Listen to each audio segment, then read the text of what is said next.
প্রিয় ভক্ত অনুরাগীবৃন্দ, আজকের অনুধ্যানে আপনাদের সবাইকে আন্তরিক স্বাগত জানাচ্ছি এবং আশা করছি আজকের অনুধ্যানে যারা আমাদের সঙ্গে নিয়মিত যুক্ত থাকেন তারাও উপস্থিত রয়েছেন। আমরা আজ যে বিষয়ে অনুধ্যান করব আপনারা ইতিমধ্যেই তা জেনেছেন যে আজ আমরা ভক্তিযোগ নিয়ে কথা বলবো। ভক্তিযোগ স্বামী বিবেকানন্দ যে ভক্তিযোগ সম্বন্ধে তিনি যে আলোচনা করেছেন স্বামীজি, সেই বিষয়গুলোই আমরা ধারাবাহিকভাবে আলোচনা করে আসছি এই অনুধ্যানের মাধ্যমে। তাই আজকেও আমরা ভক্তিযোগ, স্বামীজির ভক্তিযোগ, সেই বিষয়ে আলোচনা করব। ভক্তিযোগ প্রসঙ্গে স্বামীজি বিভিন্ন বিষয়ের অবতারণা করেছেন। আমরা এক এক করে সেই সমস্ত অধ্যায় আলোচনা করেছি। আজ আমরা যে অধ্যায়টি আলোচনা করব তা হল পরাবিদ্যা ও পরাভক্তি এক। এই বিষয়েই স্বামীজি ভক্তিযোগ প্রসঙ্গে যে কথা বলেছেন আমরা আজকের অনুধ্যানে সে বিষয়ে দেখবার চেষ্টা করব। ভক্তিযোগের আলোচনা শ্রীমদ্ ভগবত গীতাতেও রয়েছে। সেখানে ভক্তির প্রসঙ্গ করা হয়েছে। সেই প্রসঙ্গ যেমন ভগবান শ্রীকৃষ্ণ অর্জুনের প্রতি উপদেশ প্রদানকালে বলেছেন, স্বামীজিও ভক্তির বিভিন্ন আঙ্গিক তুলে ধরেছেন এই সংক্ষিপ্ত আলোচনার মধ্যে। আমরা সাধারণ অর্থে ভক্তি মানে বুঝি ভগবানের প্রতি ভালোবাসা, এবং এই ভালোবাসা বিষয়টি মানুষের ভেতরে জন্মগতভাবেই রয়েছে। অর্থাৎ এমন কোনো মানুষ নেই যে ভালোবাসতে পারে না। এখন প্রশ্ন হলো, মানুষের মধ্যে যে ভালোবাসার বোধ রয়েছে আমরা তাকে কি ভক্তি বলে আখ্যায়িত করতে পারি? আমরা ঠিক সরাসরি তা পারি না। কেন পারি না? মানুষ ভালোবাসতে পারে এবং সেই ভালোবাসাকে তাহলে আমরা কেন ভক্তি বলবো না? না, ভক্তি হলো সেই ভালোবাসা যা ঈশ্বরের প্রতি প্রযুক্ত হয়। তাহলে ঈশ্বরের প্রতি ভালোবাসাকেই আমরা বলছি ভক্তি। সেই ভালোবাসা নিশ্চয়ই মানুষের মধ্যে রয়েছে, তাহলে তা আমরা ভক্তি বলবো না কেন? এই জন্যই বলবো না যে মানুষের ভেতরে যে ভালোবাসা তা যেমন ঈশ্বরের প্রতি রয়েছে, আবার জগতের প্রতিও রয়েছে। মানুষের প্রতি, নাম যশের প্রতি, অর্থের প্রতি, এক কথায় বিষয়ের প্রতি। তাহলে বিষয়ের প্রতি ভালোবাসাও মানুষের মনে রয়েছে, আবার ঈশ্বরের প্রতি ভালোবাসাও মানুষের মনে রয়েছে। এই দুটো ভালোবাসা মিলে মিশে গিয়েছে বলে আমরা সর্বদা তাকে পৃথক করতে পারি না। তাহলে ভক্তিযোগ কোন বিষয় নিয়ে আলোচনা করে?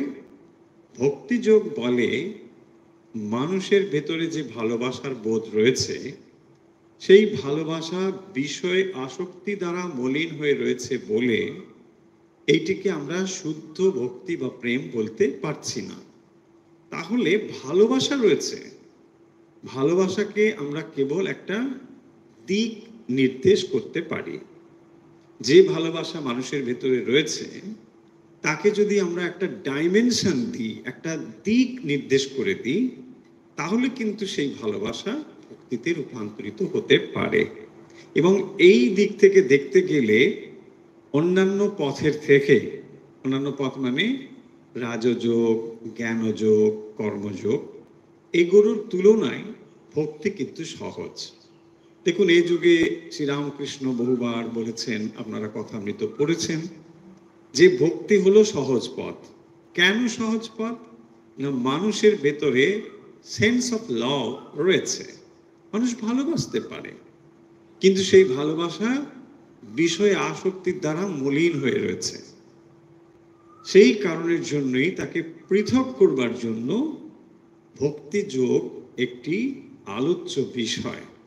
ভালোবাসা রয়েছে, কিন্তু তাকে আমরা একটা রূপ দিতে পারি, একটা নতুন মাত্রা দিতে পারি।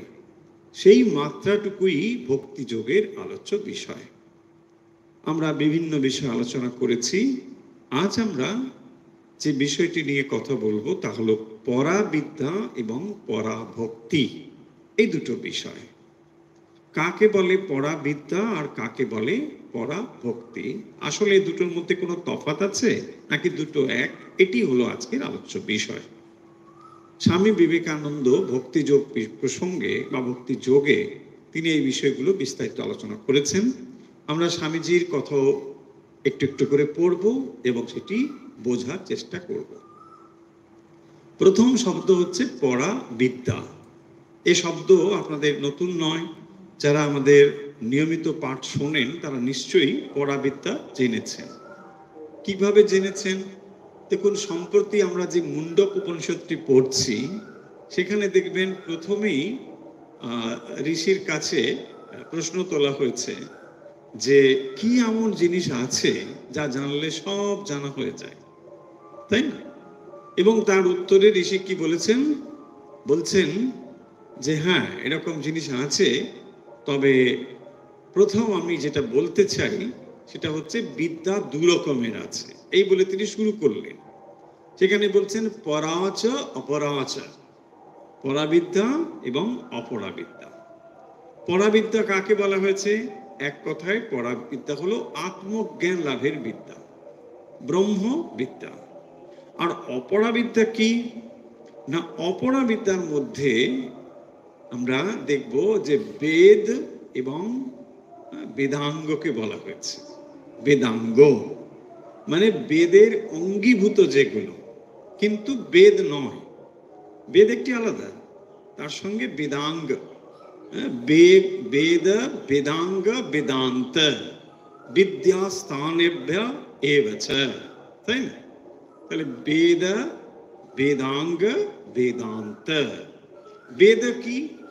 বেদ হচ্ছে আমরা যে চার শ্রেণীর নাম জানি, ঋক, সাম, যজুঃ, অথর্ব, এইগুলোকে আমরা বলছি বেদ। আর তাহলে বেদাঙ্গ কি না, বেদ অধ্যয়ন করতে গেলে বা বেদকে ঠিকভাবে জানতে গেলে আরো কিছু বিষয় এখানে দরকার হবে। সেগুলো কিন্তু বেদের সঙ্গে যুক্ত, কিন্তু ঠিক বেদ নয়। তাই সেগুলোকে কি বলা হয়েছে? বেদাঙ্গ। এই বেদাঙ্গ কিরকম? শিক্ষা, কল্প, ব্যাকরণ, নিরুক্ত, ছন্দ ও জ্যোতিষ। এই হলো ছটি। তাহলে কি কি বেদাঙ্গ? বেদাঙ্গ হচ্ছে, আরেকবার বলে দিই, শিক্ষা। শিক্ষা কাকে বলে? শিক্ষা শিক্ষা হচ্ছে এটি একটি শাস্ত্র, এটি একটি বেদাঙ্গ। জানতে হবে যেভাবে আমরা বেদ উচ্চারণ করছি তার একটা নির্দিষ্ট ধরন রয়েছে।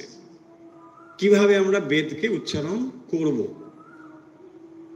আবার সামবেদীয় একরকম, যজুর্বেদীয় একরকম, ঋগ্বেদীয়রা আরেক রকম। কিরকম ভাবে তারা উচ্চারণ করবেন, কোন বর্ণ দীর্ঘ হবে, কোনটি হ্রস্ব হবে, কোনটি প্লুত হবে, কোনটি উদাত্ত হবে, অনুদাত্ত হবে, স্বরিত হবে, এই সমস্ত বিষয়গুলো আরো দীর্ঘায়িত ভাবে, এবং ধ্বনিতত্ত্ব, ফোনেটিক্স, এসব বিষয় নিয়ে সেখানে কিন্তু বিস্তারিত আলোচনা রয়েছে। তাকে কি বলে? শিক্ষা। এটাকে বলে শিক্ষা। এই শিক্ষার মধ্যে তাহলে বৈদিক উচ্চারণ বিধি এবং ধ্বনিতত্ত্ব নিয়ে গভীর বিশ্লেষণ আলোচনা রয়েছে। তাহলে উচ্চারণগুলো কিন্তু শিখতে হয়। আমরা যে প্রভাতিতে উচ্চারণগুলো করি সেইগুলো হচ্ছে মাত্রা মেনে একরকম ভাবে উচ্চারণ করা হয়। ওম সহনা ভবতু সহনৌ ভুনক্তু সহ বীর্যং করবাবহৈ। দেখুন, কোথাও উঁচু হচ্ছে, নিচু হচ্ছে, কোথাও দ্রুত যাচ্ছে। এইগুলো এই বিশেষ ব্যাপারগুলো এগুলো জানতে হবে, তা নাহলে হবে না। ওম গণানাম ত্বা গণপতিগম হবামহে কবিম কবিনাগুপস্সমস্তম। এইভাবে কোথায় উচ্চারিত হবে। দেখুন, আপনি সংস্কৃত জানলেও এমনি হবে না, এগুলো জানতে হবে। গণানাম ত্বা গণপতিগম, গণপতিগম, ওখানে গম, কোথাও সেটা গম হচ্ছে, কোন বেদে সেটা অনুস্বার হবে। এইগুলো কিন্তু শিক্ষা থেকে জানতে হয়। দেখবেন যারা এইসব গভীরভাবে এগুলো নিয়ে পড়াশুনো করেন তারা কিন্তু একটা নির্দিষ্ট স্টাইল ফলো করেন। কোথায় অনুদাত্ত হবে, কোথায় উদিত হবে, মানে অনুদাত্ত হবে এবং কোথায় সরিতে হবে, এটা হাত নেড়ে নেড়ে তাদের শেখানো হয়। হাতটা এরকম উঠছে, কখনো নামছে, কখনো এরকম হচ্ছে। এইগুলো তার মানে এই যে এখন আমরা আমরা আমরা সঙ্গীতের স্বরলিপি বলি, সেই স্বরলিপি কিন্তু তখনও একরকম ভাবে ছিল, যেটাকে আমরা নোটেশন বলি। তাহলে নোটেশন দিয়ে আমরা কি করি, সঙ্গীত কিভাবে হবে, তার সুরারোপ কিভাবে হবে, সেটা আমরা ফলো করি এখন। তাহলে তখনকার দিনেও বৈদিক উচ্চারণগুলো কোন নোটেশনে যাবে সেটা কিন্তু ওখানে রাখা হয়েছে। দেখুন, তা নাহলে কি হতো, তাহলে আজকে যে আমরা বৈদিক পাঠগুলো পাই এটা আজ এরকম ভাবে পেতাম না, যে কেউ যেমন খুশি পাঠ করতে থাকবে, সেটা কিন্তু আর হয় না। দেখুন, এই জন্য তাহলে আগেকার মুনি ঋষিরা শুধু মন্ত্র রেখে গেছেন তা নয়, কিভাবে এটা পাঠ হবে, তার নোটেশন কি হবে, এটাও রেখে গেছেন। ভাবুন, আজ হাজার হাজার বছর পরেও আমরা ঠিক ওই রকমটা পাচ্ছি। ভাবুন তারা কত দূরদর্শী সম্পন্ন ছিলেন, নোটেশন রেখে গেছেন। তাহলে তো আমরা পড়তেই পারতাম না, ভুলভাল পড়বো। বুঝতে পারছি কত গভীর জিনিস এগুলো রয়েছে। তারপর খুব হালকাভাবেই বলে যাচ্ছি, কারণ এর ভিতরে যাবো না, অন্য বিষয় বলবো বলে। তারপর রয়েছে কল্প। কল্পে এই যে দেখুন যাগযজ্ঞ হবে, তার যাগযজ্ঞের ভেতরেও কিভাবে তার চিত্র অঙ্কিত হবে, কিভাবে ঘট স্থাপন হবে। এখন দেখবেন এগুলোর খুব ছোট্ট ছোট্ট অবস্থাগুলো আমরা দেখি। একটা ঘট স্থাপন হবে, সেখানে দেখবেন নকশা মতন একটা আঁকা হয়, সেখানে একটা বসানো হয়। এই সবই কিন্তু কল্পের ব্যাপার। ওখানে এই যে এখন জ্যামিতি আমরা বলি না, তার ধারণা ওখানেই আছে। পিথাগোরাসের জ্যামিতির বহু বহু আগে। ফলে জ্যামিতির ধারণা, পরিমিতির ধারণা, এসব কিন্তু ওই কল্পের মধ্যে রয়েছে। ম্যাথমেটিক্যাল ব্যাপারগুলো কিভাবে সেটা হবে, কোন বাস্তুর জন্য কিভাবে সেটা স্থাপন করতে হবে, কোন অ্যাঙ্গেলে কিভাবে, এসব কিন্তু ওর মধ্যে রয়েছে। তারপর রয়েছে ব্যাকরণ। ব্যাকরণ সিম্পল একটা ভাষা, তার শুদ্ধভাবে লেখা পড়া, এসব ব্যাপারগুলো ব্যাকরণের মধ্যে রয়েছে। তারপরে রয়েছে নিরুক্ত। নিরুক্ত মানে সোজা কথায় আমরা যদি বলি ডিকশনারি, বাট বৈদিক ডিকশনারি। এখানে একটা শব্দে কোষ কিভাবে সেটা ব্যবহার হবে, তার কোন কোন অর্থ, সেগুলো সেখানে দেওয়া রয়েছে, তার ব্যাখ্যা দেওয়া রয়েছে। এটা বলে নিরুক্ত। নিরুক্ত। তারপর রয়েছে ছন্দ এবং জ্যোতিষ। ছন্দ মানে কি না, বেদের যে সমস্ত মন্ত্রগুলো সব কিন্তু গদ্যে লেখা নয়, কিছু কিছু রয়েছে আবার পদ্যে লেখা, তাই না? সেখানে একটা ছন্দ মানা হয়েছে। আপনারা কঠোপনিষদ পড়েছেন, কঠোপনিষদ মন্ত্র দেখুন সবগুলো গদ্যে লেখা তা নয়।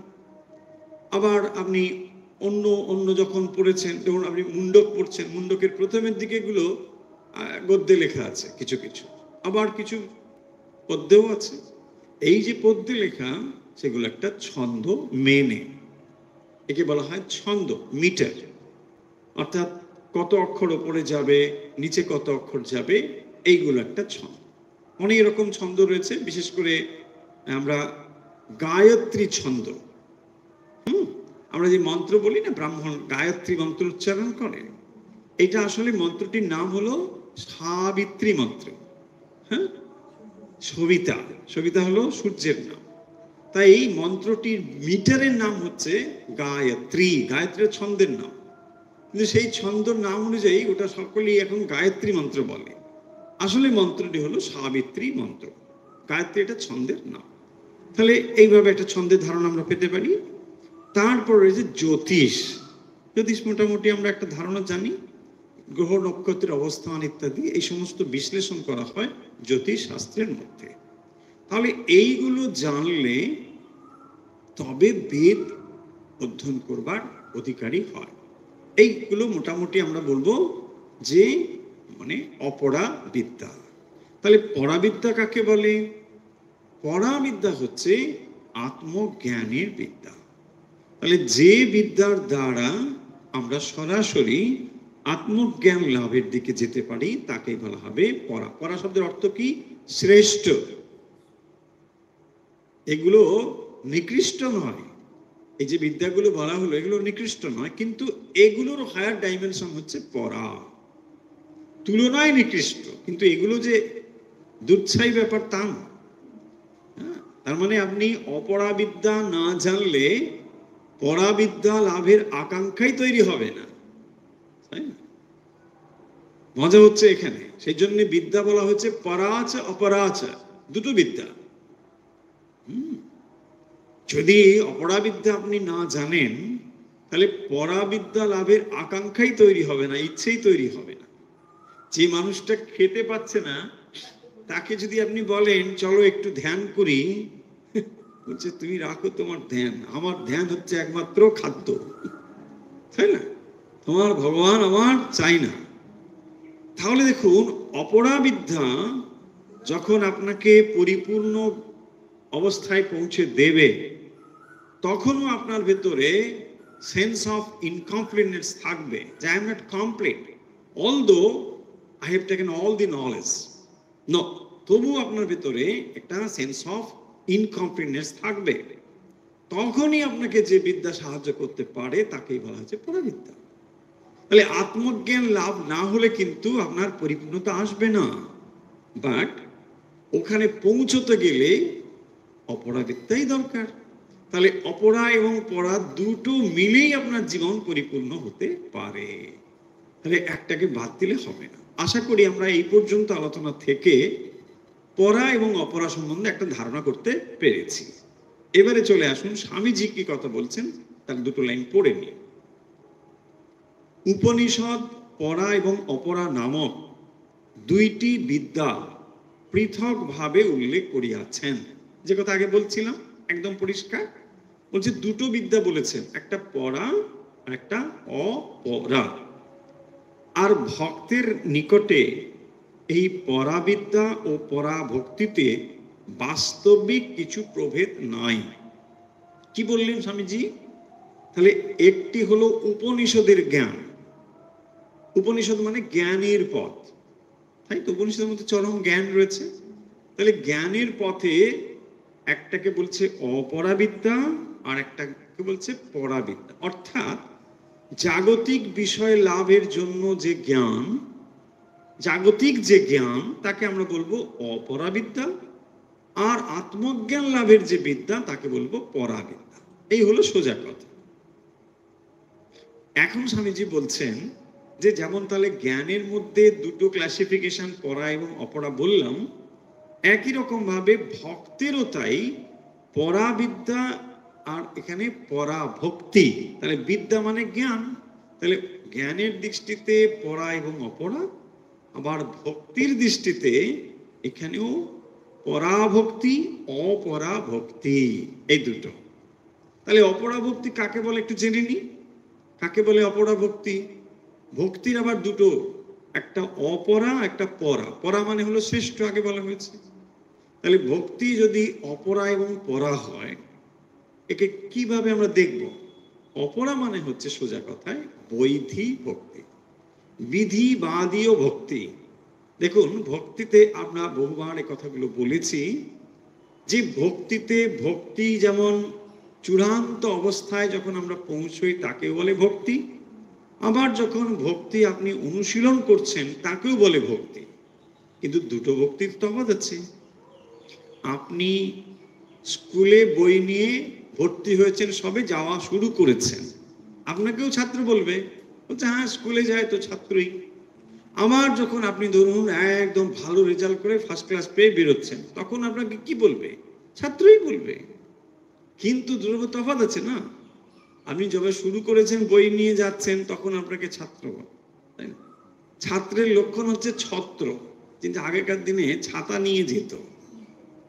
তো ছত্র থেকে ছাত্র কতটা হয়েছে, তাই না? এখন ছাতা না নিয়ে গেলেও ছাত্র, কিছু না নিয়ে গেলেও ছাত্র, অসব কিছু না নিয়ে গেলেই ভালো ছাত্র। যাই হোক, তাহলে ছাত্র তাকেও বলা হবে।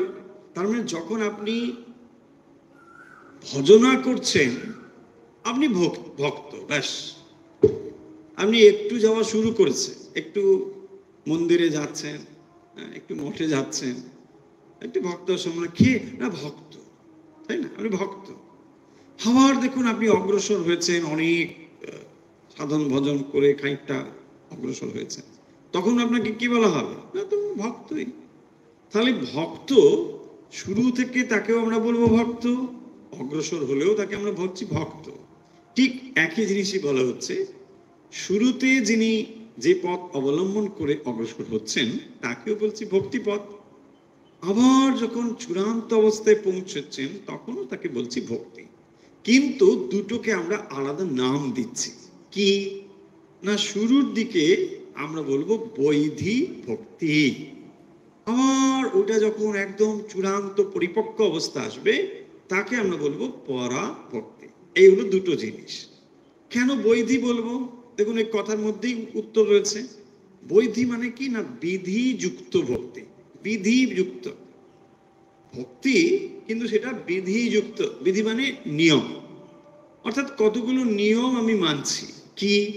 এই মন্দিরে যাও, এই জপ করো, তীর্থ দর্শন করো, সাধু সঙ্গ করো, সদ্গ্রন্থ পড়ো, এইগুলো আপনি করছেন। এগুলো ঠিক পরাভক্তি নয়, যে ভেতর থেকে একটা বিরাট ভাব চলে এলো ভগবানকে, এটা এখনো হয়নি। কিন্তু একটু হলেও অঙ্কুর তৈরি হয়েছে, আমি সেটাকে আরো বড় করবার চেষ্টা করছি। এই পর্যায়টিকে বলা হবে বিধিবাদীয় ভক্তি বা বৈধী ভক্তি। তার মানে চারা গাছটা এখনো মোটা হয়নি, এখনো বিশাল আকার ধারণ করেনি, কিন্তু আপনি তাকে কি করছেন? একটা একটা একটা আবরণ দিয়ে তাকে ঘিরে রেখেছেন, একটা বেড়া দিয়েছেন। কিসের বেড়া? শৃঙ্খলার বেড়া, নিয়মের বেড়া। না, সকালবেলা উঠতে হবে, মন্দিরে যেতে হবে, তাই না? সব ইচ্ছে হোক না হোক বসতে হবে। এগুলোকে কি বলে? শৃঙ্খলা, নিয়ম। এটা দিয়ে কি করছেন? নিজেকে বাঁধবার চেষ্টা করছেন। যে মন দুরন্ত চারিদিকে ছোটে তাকে বাঁধবো কেন? আমি নিজেই বুঝেছি, আমি নিজেই বাঁধবো, তাই না? দেখুন, কেউ আপনাকে বলেছে সকালবেলা না উঠলে তোমাকে কিন্তু মাথায় বাড়ি মারবো, বলছেন না না না, কেউ বাড়ি মারবে না, আমি নিজের উপর নিজের শৃঙ্খলা তৈরি করেছি। এইটাকে বলা হয় বিধি।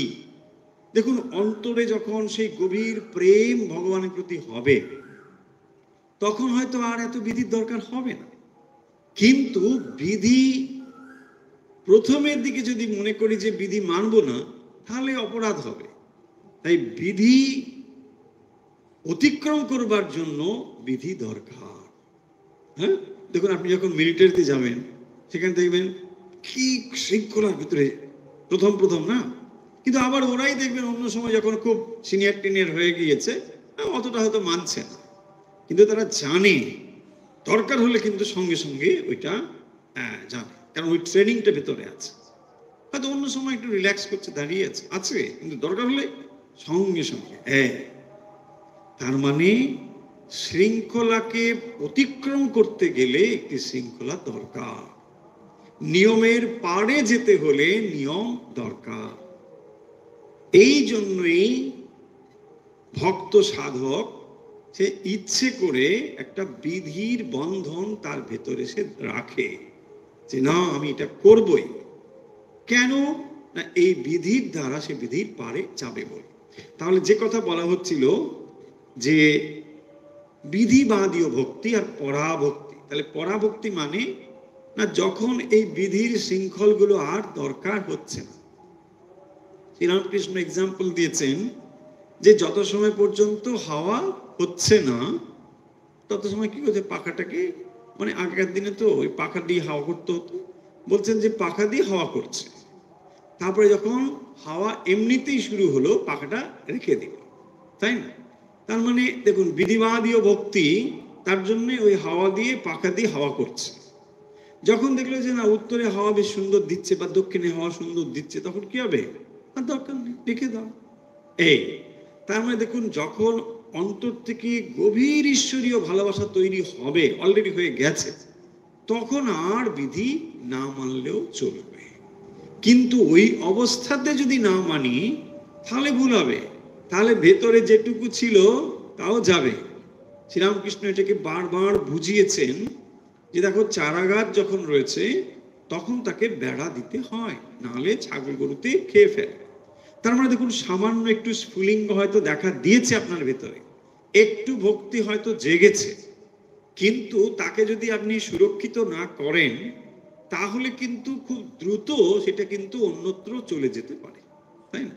আপনি হয়তো ভেবেছেন যা একটু চলি মন্দিরে গিয়ে একটু কথা শুনবো, ওখানে হঠাৎ দেখা হলো কারোর সঙ্গে, বললো চলো একটু মলে যাবে, চলো ওখানে ওইসব কি রোজ যাও, কথাটা মন্দ নয়, ব্যাস তারপরে আপনার মাথায় ঢুকলো চলো মলেই যাই, 2 দিন 3 দিন মলে গেলেন, তারপরে বিমল শেষ, মলে যাওয়া হয় হলো কিনা দেখুন। তার মানে দেখুন সামান্য হয়তো একটু এর ভালোবাসা ছিল, কিন্তু ওর প্রভাব এত পড়লো সব গোলমাল পাকিয়ে গেল। তাই সাবধান হতে হয়। ওই জন্যই সাবধান যে সামান্য যদি ভেতরে থাকে সেটিকে লালন করতে হয়।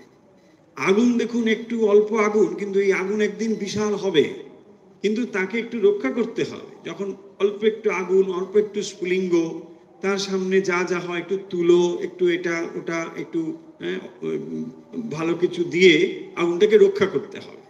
আর যদি না হয় তাহলে এটা নষ্ট হয়ে যাবে। এইভাবে সেটা বলা হচ্ছে। মুন্ডক উপনিষদে কথিত আছে, ব্রহ্মজ্ঞানীরা বলেন জানিবার যোগ্য 2 প্রকার বিদ্যা, পড়া অপরা। দেখুন আমরা যেহেতু মুন্ডক পড়ে ফেলেছি, ফলে এই কথাগুলো স্বামীজি কিন্তু মুন্ডকে রেফারেন্স দিচ্ছেন। স্বামীজি কি করে যে বুঝে গেলেন যে আপনারা মুন্ডক পড়ে ফেলেছেন, হ্যাঁ, স্বামীজি কিন্তু মুন্ডকে রেফারেন্স দিচ্ছেন, বলছেন অনলাইন ক্লাসে এরা সব মুন্ডক পড়ে ফেলেছে, অতএব মুন্ডকের রেফারেন্স দিলে এরা সব ধরতে পারবে। দেখুন সব ধরতে পারছে।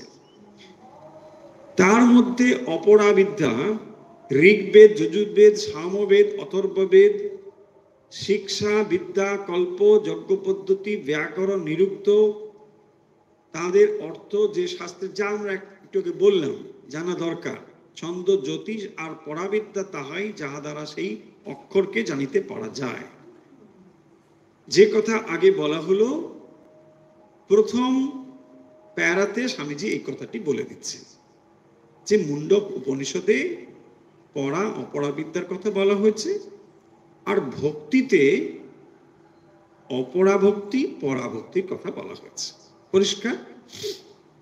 এবারে দেখুন, সুতরাং স্পষ্ট দেখা গেল যে এই পরাবিদ্যাই ব্রহ্ম জ্ঞান।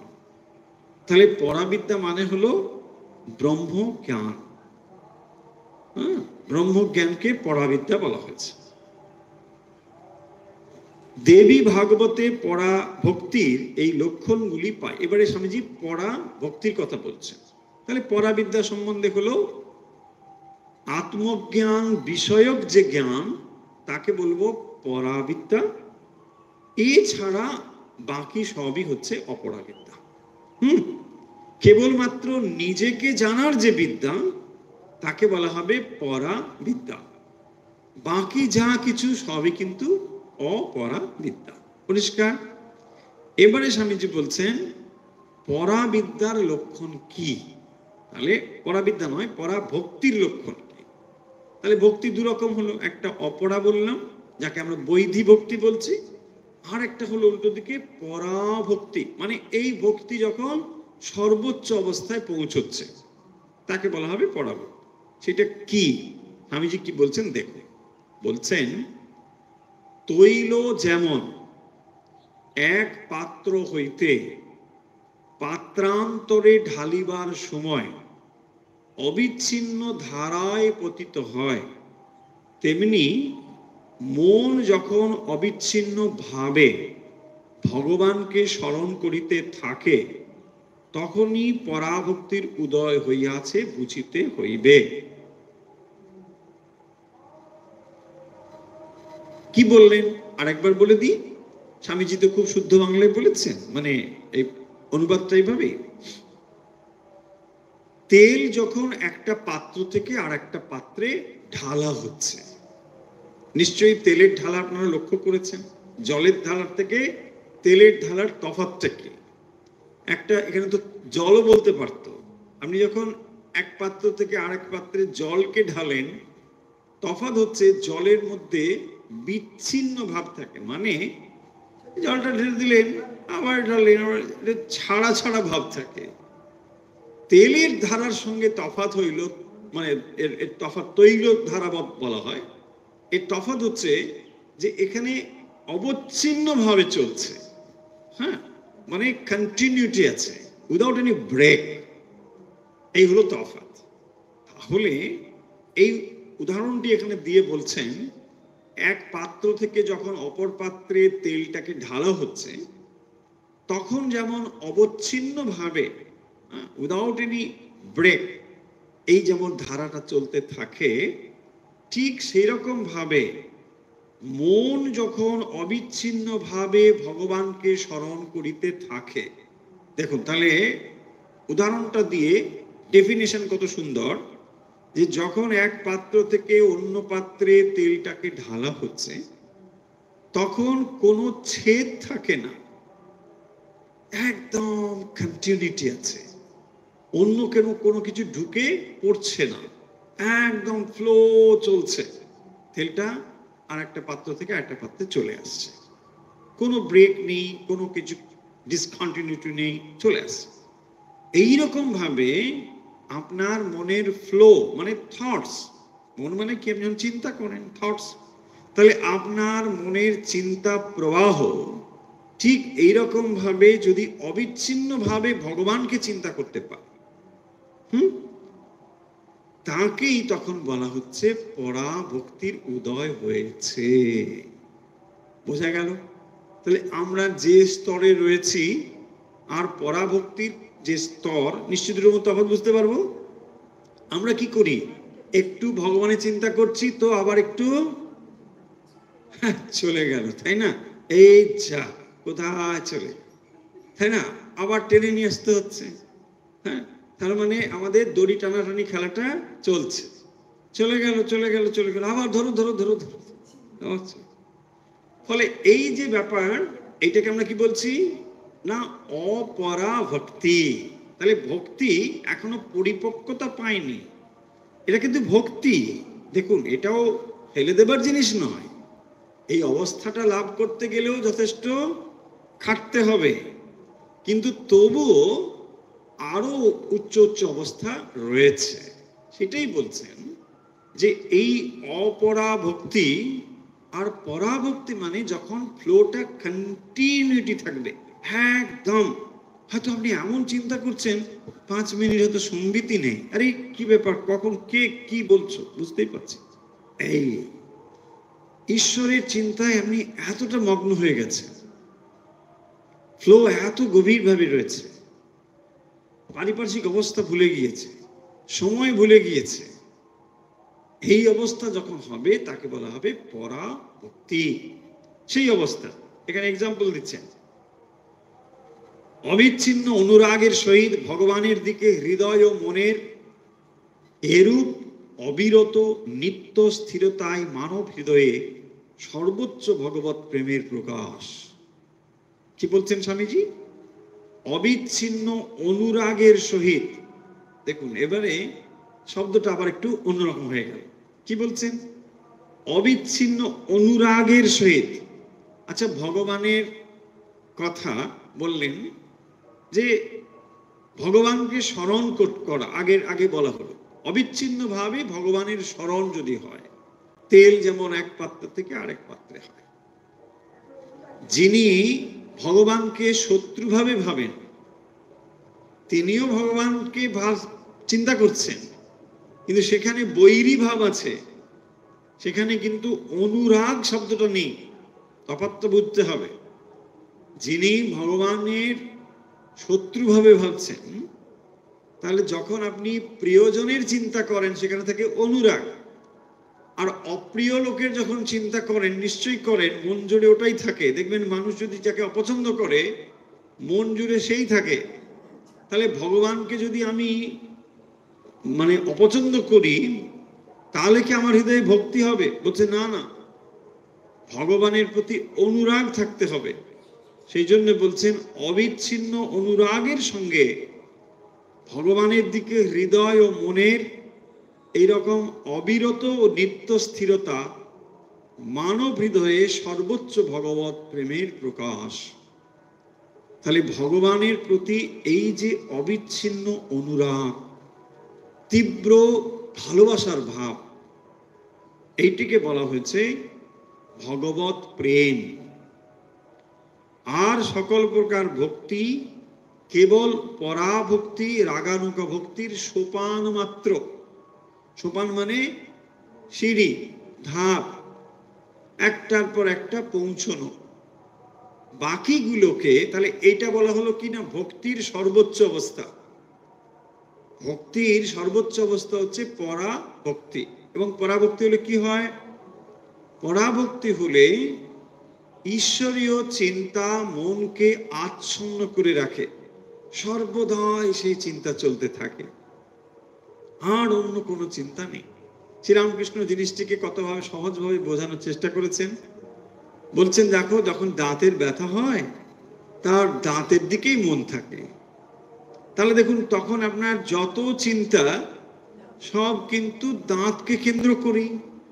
এর মানে কিন্তু এই নয় যে লোকটি কেবল বসেই আছে, অন্য কাজও করছে, কিন্তু তার চিন্তার মূল স্রোত দাঁতকে কেন্দ্র করে। সব দেখবেন ওই দাঁতের দিকেই আছে।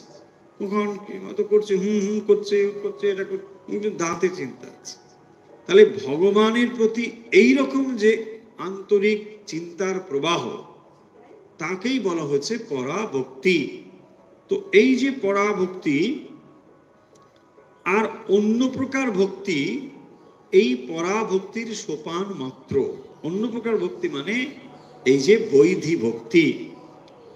যখন সাধকের হৃদয়ে পরানুরাগের উদয় হয়, তখন তাহার মন সর্বদাই ঈশ্বরের চিন্তা করিবে, আর কিছুই তাহার পথে উদিত হইবে না। তাহলে যখন অনুরাগ তৈরি হয়েছে ঈশ্বরের প্রতি, তখন তার মনে আর অন্য কোনো চিন্তা আসবে না, একমুখী ভাব থাকবে। তাহলে সাধারণ মানুষের ভেতরে কি রয়েছে? ঈশ্বরও রয়েছে, জগতও রয়েছে। এইটি যখন একমুখী অবস্থা হবে, দুটো রয়েছে। আমরা বলি ভক্ত নদীর মোহনার মতো দাঁড়িয়ে আছে। নদীতে যেমন মোহনা হয়, মোহনাতে কি হয় দেখবেন, মিষ্টি জলও আছে, আবার নোনা জলও আছে। সমুদ্রের জল নদীতে ঢুকছে, নদীর জল এসে সমুদ্রে পড়ছে। তাহলে ভক্ত, সাধারণ ভক্ত নদীর মোহনার মতো জায়গায় দাঁড়িয়ে আছে, কারণ সে একবার ঈশ্বরীয় প্রেম অনুভব করে, আবার বিষয়কেও সে বাদ দিতে পারে না। তাহলে বিষয়ের প্রতি যে ভালোবাসা, এটাও রয়েছে, সংসার এটাকেও সে ফেলে দিতে পারছে না। আবার ওদিকে ঈশ্বরীয় প্রেম যে একেবারে অনুভব করে না, তা নয়। তাই মোহনায় মিষ্টি জলও রয়েছে, আবার নোনা জলও রয়েছে। কিন্তু যখন একমুখিতা হয়, নদী যখন সমুদ্রে গিয়ে পতিত হয়, আরো যখন গভীর সমুদ্রের দিকে যায়, তখন সেখানে আর মিষ্টি জলের কোনো লেশ মাত্র নেই, তাই না? তখন অন্তরে কেবল ভগবত ভক্তি, তাই না? এই অবস্থা হয়। সেই অবস্থাটি পরাভক্তির অবস্থা। তাই ওই অবস্থায় যখন ভক্তর অন্তর পৌঁছয়, তখন সেখানে আর বিষয়ের লেশ মাত্র থাকে না। এটাকেই বলছেন যে যখন পরানুরাগের উদয় হয়, তখন বিষয় চিন্তা তার মনে আর থাকে না, কেবল ভগবানের চিন্তা, কেবল একমুখী চিন্তা, সর্বদা ঈশ্বরীয় চিন্তা। তিনি নিজ মনে তখন ভগবানের চিন্তা ছাড়া অন্য চিন্তাকে স্থান দেবেন না। তাহার আত্মা সম্পূর্ণ পবিত্র হইয়া মনোজগতের ও জড়জগতের স্থূল সূক্ষ্ম সর্বপ্রকার বন্ধন অতিক্রম করিয়া শান্ত মুক্ত ভাব ধারণ করিবে। এই তখন আর চঞ্চলতা নেই।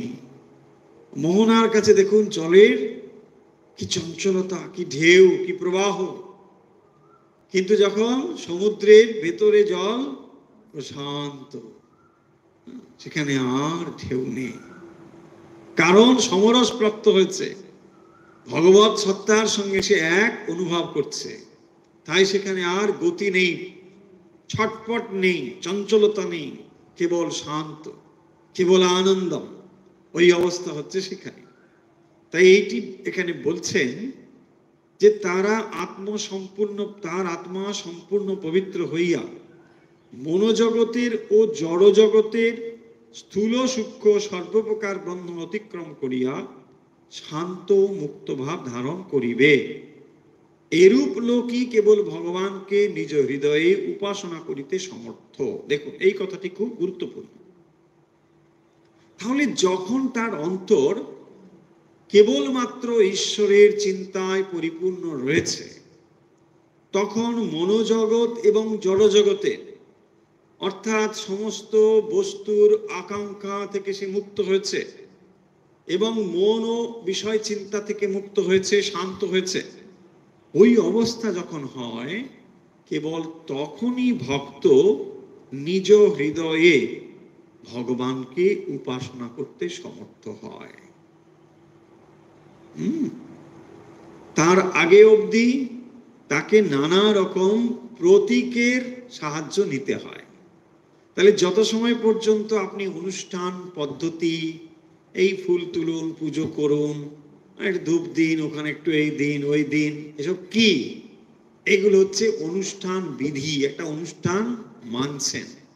তারপরে একটা ছবি, একটা প্রতীক, এগুলো কিন্তু একরকম অবলম্বন, বাহ্যিক অবলম্বনগুলো করতে হয়।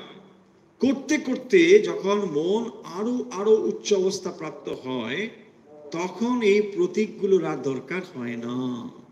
তখন হৃদয়েই আপনি মনকে স্থির করতে পারেন। বলছেন এই রকম মানুষ যারা, তাঁরা আর অন্য অবলম্বনের দরকার হয় না। বিশেষ করে বলছেন প্রতীক, প্রতিমা, শাস্ত্রাদি, মতামত, এসব তখন অনাবশ্যক হয়ে পড়ে, এগুলোর আর দরকার হয় না। সেই জন্য দেখুন, হিন্দু সনাতন ভাবনায় অপূর্ব সম্মিলন, যে এখানে যেমন মন্দির রয়েছে, এখানে যেমন প্রতীক উপাসনা রয়েছে, আবার এই প্রতীককে অবলম্বন করে যখন আপনি উচ্চ উচ্চ অবস্থায় পৌঁছচ্ছেন, তখন আর এগুলো দরকার হচ্ছে না। তখন আপনার হৃদয়েই সেই ভগবানকে আপনি চিন্তা করবার সুযোগ পাচ্ছেন। তাহলে প্রথম থেকেই কি আমরা এটা পারবো? প্রথম থেকে পারবো না। সেই জন্যে একটি স্থূল প্রতীকের সাহায্য নিতে হয়, সেই জন্যই মন্দির। কিন্তু যখন আপনার মন আরো উচ্চ অবস্থা প্রাপ্ত হবে, তখন হৃদয়টাই মন্দির হবে, হৃদয়েই আপনি তার উপাসনা করতে পারবেন। তার আগে অবধি এই প্রতীকগুলোকে অবলম্বন করতে হবে। তাই ভক্তিতে এই সমস্ত যে বিধিবাদীয় ভক্তির যে সমস্ত নিয়ম, এইগুলোকে বলা হয়েছে আলম্বন বা অবলম্বন। এক একটা অবলম্বন। দেখুন, যখন আপনি পা অপারেশন করে বাড়ি ফিরছেন, আপনাকে ডাক্তারবাবু বলে দিলেন একটা লাঠি নিয়ে হাঁটবেন। সবসময় লাঠি নিয়ে হাঁটতে হবে না, কিন্তু যখন পা ভালোভাবে জুড়ে যাবে তখন আর লাঠি লাগবে না, ফেলে দেবে। দেখুন, তার মানে কি বলছে? না, আরে যে ফেলেই দিতে হতো তাহলে আর প্রথম থেকেই না, ওইটা জোড়া লাগার জন্য ওটা লাগবে। তখন যদি ফেলে দেন তাহলে হাঁটতে পারবেন না, বিপদ হয়ে যাবে। সেই জন্য বলছেন এইটা একটু প্রথম প্রথম 2 মাস একটু হাঁটবেন। তা 2 মাস আপনি একটু লাঠি নিয়ে হাঁটলেন, ওই আপনি আবার 2 মাস পরে লাঠিটাকে ছুঁড়ে ফেলে দিচ্ছেন। দেখুন তফাৎটা তাহলে বুঝুন। যেটিকে আপনি প্রতীক রূপে গ্রহণ করেছিলেন, আজ আপনি যেই ম্যাচিওর হয়েছেন, mature means spiritually mature. So যখন আপনি ম্যাচিওর হয়েছেন তখন আপনার আর এই অবলম্বনটুকু দরকার হচ্ছে না। তখন আপনি বুঝে গিয়েছেন যে ভগবান আমার অন্তরেই আছেন। ওই অবস্থা লাভ করবার জন্যই কিন্তু আপনাকে এই প্রতীকগুলো নিতে হয়। তাই বলছেন যে অনুষ্ঠান পদ্ধতি, প্রতীক, প্রতিমা, শাস্ত্র ইত্যাদি এগুলো তখন আপনার কাছে অনাবশ্যক হয়ে পড়ে। কেন না, তখন আপনাকে আরো এগোতে হবে। মন ধীরে ধীরে অগ্রসর হচ্ছে। দেখুন, শাস্ত্র কখনো বলবে না যে এটাই তোমার চূড়ান্ত। না, শ্রীরামকৃষ্ণ কত সহজ করে এই কথাটা বলছেন যে শাস্ত্র কিরকম জানো? যেমন ওই তত্ত্ব পাঠানোর কথা একটা চিঠিতে লেখা ছিল, সেই চিঠিটা গিয়েছে হারিয়ে। চিঠিটা যখন হারিয়ে গিয়েছে, কোথায় গেল চিঠি, কোথায় গেল চিঠি, মুখ টুমুক চারিদিকে খোঁজা হলো। যে চিঠিটা পড়লো, 2 বার পড়ে চিঠিটা ফেলে দিল। দেখুন, যে কাগজটা খুঁজছিল এত সময়, সেইটা একবার পড়ে নিয়ে ফেলে দিল, দিয়ে ছুটে গেল বাজারে কোথায় এই জিনিসগুলো পাওয়া যায়। তাৎপর্যটা কি? যত সময় পর্যন্ত লক্ষ্যটা জানা হচ্ছিল না, তত সময় পর্যন্ত আমার চিঠিটা দরকার ছিল। শাস্ত্র কত সময় প্রয়োজন? শাস্ত্র জানিয়ে দেয় কি করতে হবে। শাস্ত্র ইটসেলফ কোনো দরকার নেই যে না আমি শাস্ত্রটাকেই বই, না, কোনো মানেই হয় না।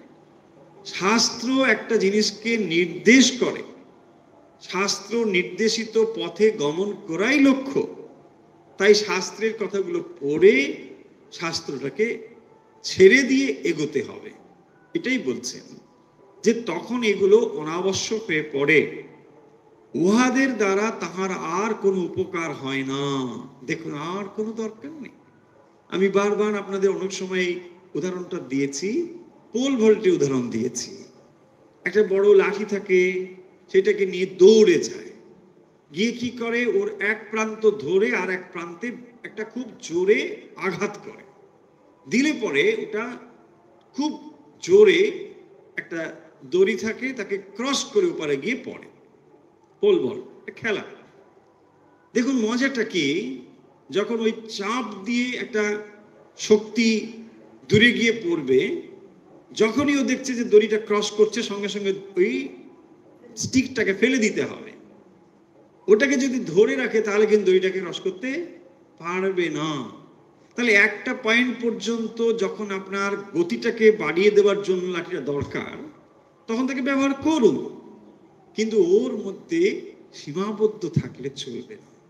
যখন আপনি এটাকে ক্রস করবার মতো উপযুক্ত অধিকারী হয়ে গিয়েছেন, সঙ্গে সঙ্গে ফেলে দিন। এইটি হলো কি, আপনি পরাভক্তির যে স্তর সেখানে পৌঁছে যাচ্ছেন, ফলে অপরাবিদ্যাকে আপনি ফেলে দিচ্ছেন। অপরাভক্তির জায়গা আর আপনার দরকার নেই। তাহলে অপরাভক্তি হলো যেখানে এটাকে আমরা অবলম্বন হিসেবে আমাকে তৈরি করবার জন্য আমি গ্রহণ করতে পারি। কারণ প্রথম প্রথম ঈশ্বরে বন দেওয়া তো অত সহজ নয়। যে জিনিসটি সম্বন্ধে কোনো ধারণা নেই, যাকে আমি জানি না, আছে কিনা তাও জানি না, হয়তো বইতে আপনি পড়েছেন কিন্তু নিজের তো কোনো স্পষ্ট ধারণা নেই, তাহলে সেই বস্তু সম্বন্ধে ধারণা করতে হলে আপনাকে স্থূল কতগুলো জিনিস নিতে হয়। সেই স্থূল জিনিসগুলো না নিলে পরে তো এটা হবে না। তাই আপনি কতগুলো স্থূল জিনিসের সাহায্য নেন। সেই রামানুজাচার্যের কথা মনে পড়ে যাচ্ছে। রামানুজাচার্য তিনি তখন তিনি আচার্য, প্রতিষ্ঠিত একজন মানুষ।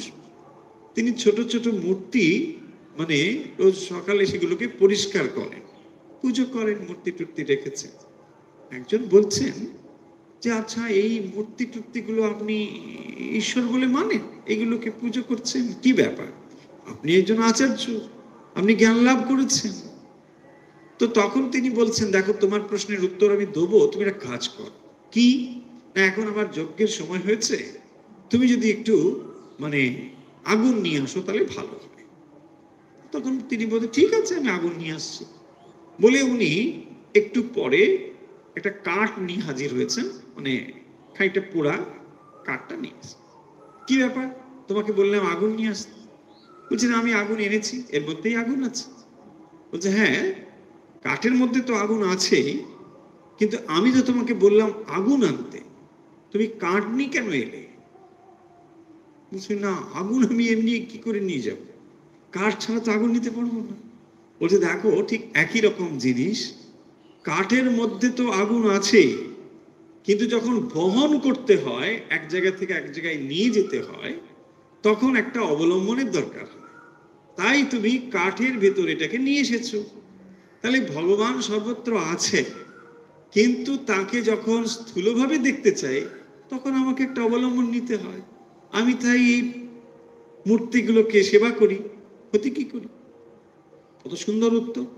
ভাবুন, ঠিক এইরকম ভাবেই ভক্ত যে অবলম্বনগুলো গ্রহণ করেন, সেই অবলম্বনগুলো কিন্তু তার কাছে অত্যন্ত মূল্যবান। এমন নয় যে এগুলো তার কাছে মানে মানে একটা একটা পাথরের মতো না।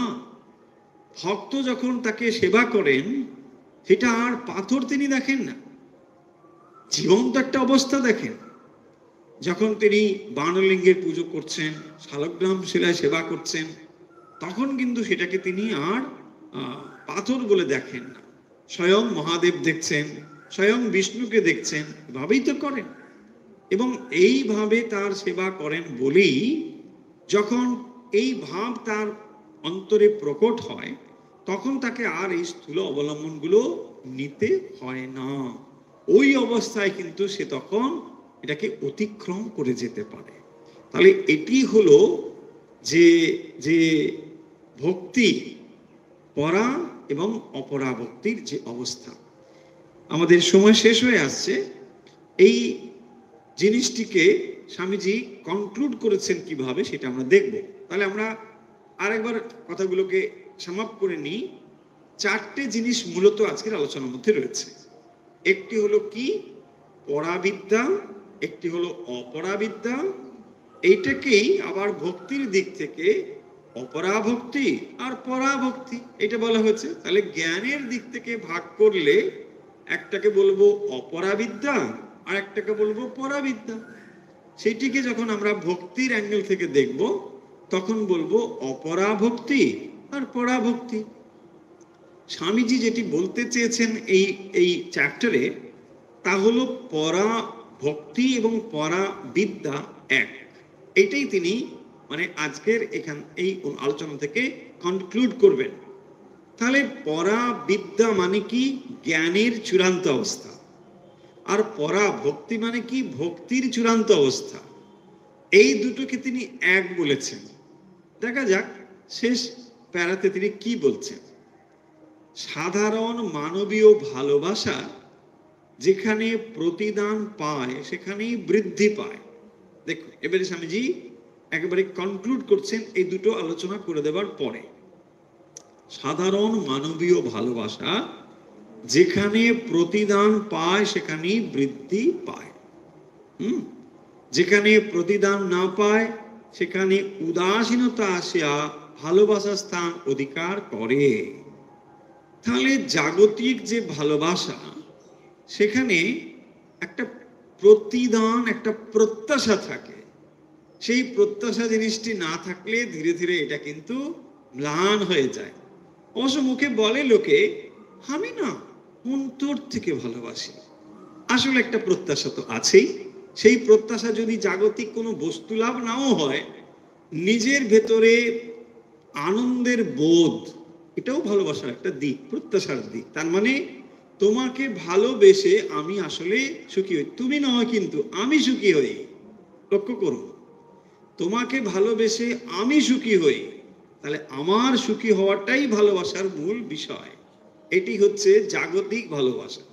আমরা মুখে যেমন শব্দই ব্যবহার করি না কেন, এটা আমরা করতে পারি, আমাদের শব্দ কোনো সমস্যা নেই। তোমাকে আমি না হৃদয় থেকে ভালোবাসি, কত যে মিথ্যে কথা মানুষ সকলে পদে পদে জানে, তাই না? এগুলোর ভেতরে কোনো সত্য নেই। যাই হোক, সেটা বিষয় নয়। এখানে যেটা বলার, উদাসীনতা আসিয়া ভালোবাসার স্থান অধিকার করে, নিতান্ত অল্প ক্ষেত্রেই কিন্তু কোনরূপ প্রতিদান না পাইলেও প্রেমের বিকাশ দেখা যায়। এই স্বামীজি বলছেন, দেখুন, নিতান্ত অল্প ক্ষেত্রেই, very very less, that is like divine লাভ। কি বলছেন? কোনো প্রতিদান না পাইলেও প্রেমের বিকাশ দেখা যায়। প্রত্যাশা কোনো কিছু নেই, তবুও সেখানে এটা হয়। সেই জায়গাটা কি স্বামীজি দৃষ্টান্ত দিচ্ছেন, অগ্নির প্রতি পতঙ্গের ভালোবাসার সহিত তাহা তুলনা করিতে পারি। স্বামীজি অগ্নি এবং পতঙ্গ এটা নিয়ে এসেছে। তাহলে পতঙ্গ অগ্নির দিকে ধাবিত হচ্ছে, সেই জিনিসটি বলছেন, পতঙ্গ আগুনকে ভালোবাসে আর উহাতে আত্মসমর্পণ করিয়া প্রাণ ত্যাগ করে। পতঙ্গের স্বভাবই এইভাবে অগ্নিকে ভালোবাসা। জগতে যত প্রকার প্রেম দৃষ্ট হয়, তন্মধ্যে কেবল প্রেমের জন্যই যে প্রেম, তাহাই সর্বোচ্চ ও পূর্ণ নিঃস্বার্থ প্রেম। লাভ ফর লাভ সেক, ভালোবাসার জন্যে ভালোবাসা, উইদাউট এনি এক্সপেকটেশন। এই যে ভালোবাসা, এইটি হচ্ছে কিরকম না, নিঃস্বার্থ ভালোবাসা, সর্বোচ্চ প্রেম। এইটি কোনো প্রত্যাশা নেই, সেখানে নিজেকে বিলিয়ে দেওয়ার ব্যাপার একটা রয়েছে। পতঙ্গ যে অগ্নিকে আলিঙ্গন করে, সেখানে যে সে নিজেকে নিঃশেষে বিলিয়ে দেয়, এখানে তার কোনো প্রাপ্তির আকাঙ্ক্ষা নেই, সে কিছু পাবে না, কিন্তু পরিপূর্ণভাবে নিজেকে উজাড় করে দেয়। আমি যে একটা এক্সাম্পল এখানে তুলেছি। এইরূপ প্রেম আধ্যাত্মিকতার ভূমিতে কার্য করিতে আরম্ভ করিলেই পরাভক্তিতে লইয়া যায়। এটাকেই পরাভক্তি বলা হচ্ছে। যেখানে সম্পূর্ণভাবে নিজেকে সমর্পণ করে দেওয়া, কোনো প্রত্যাশা সেখানে নেই, কিচ্ছু চায় না। প্রেম আধ্যাত্মিকতার ভূমিতে কার্য করিতে আরম্ভ করিলেই পরাভক্তিতে লইয়া যায়, এটাকে পরাভক্তি বলা হচ্ছে, যেখানে সম্পূর্ণভাবে নিজেকে বিলয় করে দিচ্ছে। সামঞ্জস্য প্রেম হচ্ছে যেখানে উভয়ই আনন্দিত হবে, আমি আনন্দিত তুমি আনন্দিত, এই যে ভাবটা সামঞ্জস্য, সমর্থ, যেটা আরো উচ্চ অবস্থা, যেখানে মানে আমার কি হয় আমি জানি না, কিন্তু তোমার ইচ্ছেই পূর্ণ হোক, এটাই গোপীদের প্রেম হচ্ছে এই প্রেম। সেখানে তারা ভালোবেসে সুখী হবে এটা তারা চায় না, তারা কিছুই চায় না, বরং চায় শ্রীকৃষ্ণ তিনি আনন্দিত, তিনি পূর্ণ হন। দেখুন, এই হচ্ছে সর্বোচ্চ প্রেম। ফলে এইটি বলছে। তাহলে কনক্লুড করবো আমরা এই কথা দুটোকে একসঙ্গে দিয়ে। তাহলে দেখুন, যখন জ্ঞানের সর্বোচ্চ অবস্থা, তাকে কি বলা হয়েছে? পরাবিদ্যা। ভক্তির সর্বোচ্চ অবস্থা পরাভক্তি। তাহলে যখন পরাভক্তি, সেখানে কোনো প্রত্যাশা নেই, নিঃস্বার্থ প্রেম, কোনো কিছু প্রত্যাশা করে না। তাহলে এই যে সর্বোচ্চ অবস্থা, এটি হচ্ছে আত্মজ্ঞানের অবস্থা। অর্থাৎ যখন জ্ঞানী যে অবস্থা প্রাপ্ত হন, সর্বোচ্চ অবস্থাতে আত্মজ্ঞান যাকে বলা হয়, ভক্ত যখন ওই অবস্থায় পৌঁছন, তখনও তার কোনো প্রত্যাশা থাকে না বলে তখন তিনি কি করেন? সেই পরিপূর্ণতে নিজেকে নিমজ্জিত করেন, নিজেকে সমর্পণ করেন। পূর্ণস্য পূর্ণমাদায় পূর্ণমেব অবশিষ্যতে, সেই পরিপূর্ণ নামই হচ্ছে ভগবান।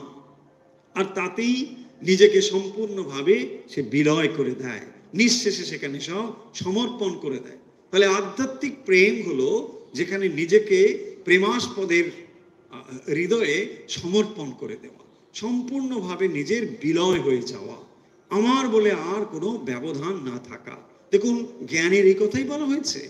যেখানে সমাধি বলা হয়েছে সেখানে এটাই বলা হয়েছে। সমাধি মানে কি না, নিজের আমিটাকে সেই পরমেশ্বরে বিলীন করে দেওয়া। এও সেই একই অবস্থা। এই দিক থেকে স্বামীজি বলছেন, তাহলে আমরা কনক্লুড করব, স্বামীজি এই অধ্যায়ে যেটি সিদ্ধান্ত হিসেবে বলছেন যে পরাবিদ্যা এবং পরাভক্তি আসলে এক। এটি হলো আজকের যে আলোচনা আমরা করলাম, পরাবিদ্যা এবং পরাভক্তি এটি এক।